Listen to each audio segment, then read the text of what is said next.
Magandang araw sa inyo. Bibigyan ko kayo ng mga tips para gumanda muli ang inyong buhok. Dun sa mga tao na oily yung hair, lalo na kapag nagmamadali tayo sa umaga at wala na tayong pagkakataong maligo, meron tayong pwedeng gawin. Pumunta lamang sa inyong kusina at kumuha ng baking soda. Itong baking soda na to ay pwede ninyong ibudbod sa inyong buhok. Ayan, ganyan ano. Tapos, saka ninyo suklayin para magkaroon ulit ng body. O kaya naman, pwede nyo yan itapat sa electric fan bago kayo umalis para hindi dikit-dikit ang buhok. So, makikita nyo nagkaroon siya ng konting body. Ano po.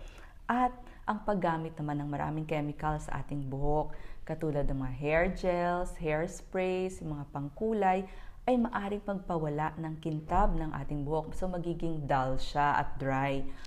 May magagawa tayo dyan. Tuwing tayo ay magsha-shampoo, yan, kumuha tayo ng shampoo, ilagay sa ating palad, at kumuha din ng baking soda. Ibudbud iyon dun sa ibabaw ng inyong shampoo at siyang gamitin pang shampoo. Tapos, pwede nyo ng banlawan. So, ang matagalang paggamit ng shampoo with baking soda ay pwedeng magbalik ng kintab ng ating buhok. So, sana po gumanda muli ang ating buhok. Maraming salamat po.